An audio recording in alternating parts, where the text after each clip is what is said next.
Hi everyone, my name is Readmissions, and today I will walk you through a project that I developed to determine or predict hospital readmission rate within 30 days. This project wasn't about just building dashboard. It was about solving real challenges that affect the hospital and the patients as well. Every dragon has Every story has a struggle. In the healthcare system, the dragon is avoidable hospital readmissions. They are costly, they disrupt the lives of patients, and it is very, very discouraging as well. So, each readmission drains resources, they add unnecessary costs, and they undermine the trust of this patient. And this was the dragon that I set out to fight. A patient leaves the hospital, they get discharged, and they are hopeful that they will never come back again. They go home only for them to come back within 30 days of being on discharge. Now, this is a circle that is really very common, and it comes as at a very steep price. It drains the hospital resources, it costs tens of thousands per case, and it disrupts the life of these patients that just want to heal. But no one fights a dragon like this alone. Every story has its own character.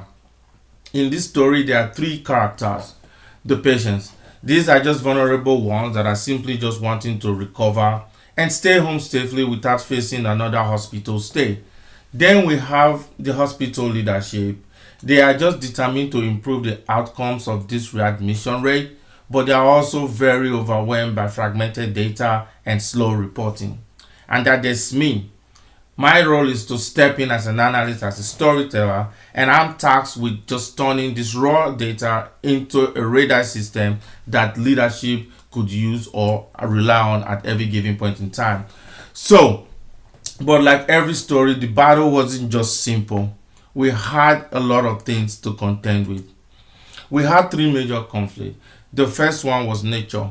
Nature in terms of affecting patients because they face unpredictable illness, chronic conditions and complications that are like beyond their control.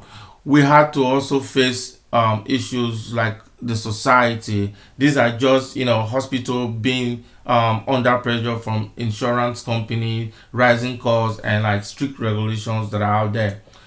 Then there is the status quo. This is just leadership or hospital or companies being stuck in that mindset of we have always done things like this. They don't embrace change at all.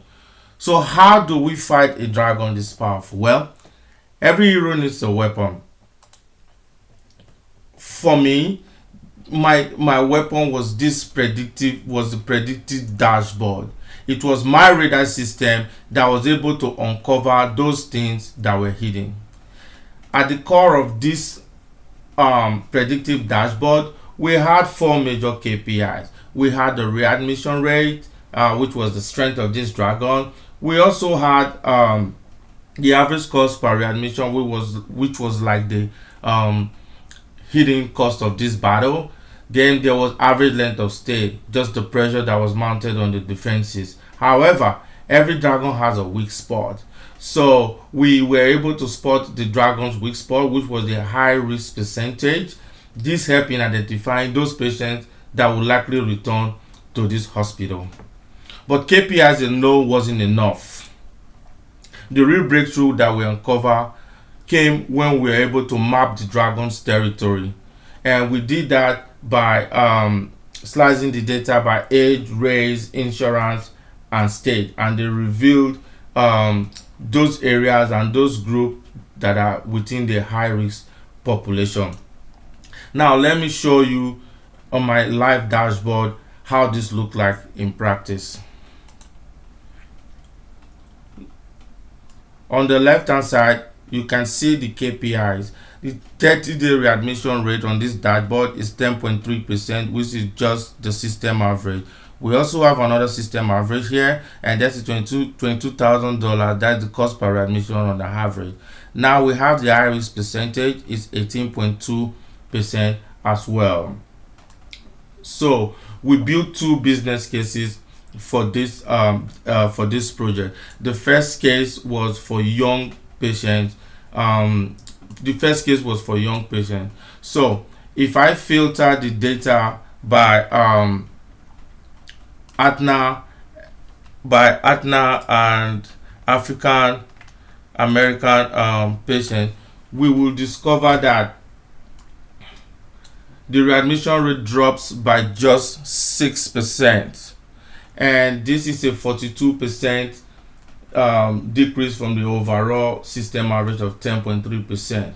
So this suggests that there are stronger post-discharge support, or maybe the coverage is just better, or they have better coordination. But if we shift to patients that are in Oklahoma and age 20 to 39, the story changed dramatically. What we see here is that the readmission rate spiked to 34.8%. Now, this rate is higher than the average system rate, and is higher by 238%. And each of these returns, as we can see here, cost $25,000, which is well above the $21,000 the system range. Now, we also had a second case. The second case we built for this project was for older adults in Michigan. Now, if we filter this data by Michigan and patients that are within the age bracket of 60 to 79, what we will see here is that the readmission rate is just 8.8%. That's nearly 19% lower than before, and it's lower than the system average as well. So clearly the strategy here is working. But also there is a warning sign in this group. If we look at the high risk group, we will discover that the high risk percentage for this group is 55.6%, which is still high, and we'll see that it is still trending by 1.8%. So while these outcomes were improving, the risk profile shows us that there is still a lot of work to be done. Now let's look at these cases side by side and see the contrast between them. Here we can clearly see that Aetna and African American patients by 6% and 42% lower than the system average. We can also see Oklahoma patient age 20 to 39 with a 34.8% readmission rate and a cost per readmission of $25,000, well above the $21,000 for the system. So also on the second case, we see Michigan patients between 60 and 79 have just 8.8% readmission rate and is 19% lower than before, and also below the system average. And here's the high risk group for Michigan, which is also high and going up by 1.8% as well. So now let's take a look at the model. So for the younger adult, reducing readmission rate down to the system average would translate to about $612,000 in annual savings, and that is a reduction from with reduction to the average. Now, if we adopt the Aetna model on a statewide level, that figure might rise to about $700,000. So this will give us a return on investment of about $280,000 US dollar on a $250,000 investment.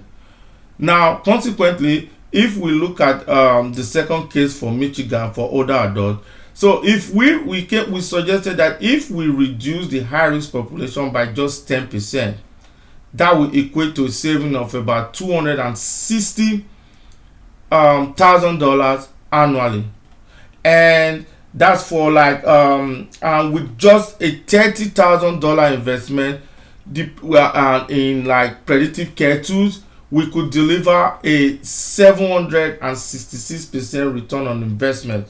So, in short, these insights don't just improve patient outcome, they also create a clear, measurable business case for leadership. However, getting to this point wasn't that easy. The journey had some setback, but at first we had early success building KPIs, and leadership were very happy with what we were doing. Then came the setback of messy data, inconsistent value, and the question: do we really need this dashboard, and all of that?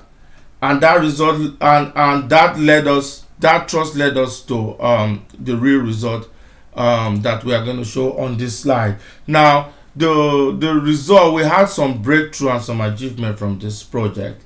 From the real result, one of four major real results we got was the fact that reporting time we were able to reduce reporting time by 45%. The hospital system was able to gain visibility into potential savings of up to about $215,000. And leadership now had, a way of identifying those that are in the high risk group, and the patient, and most importantly, the patient benefited with just fewer readmission rates. So I could say that the dragon wasn't just tame, we had a map to keep it from coming back. But here's the bigger lesson though: data doesn't just measure, data tells stories, and those stories save lives. Thank you.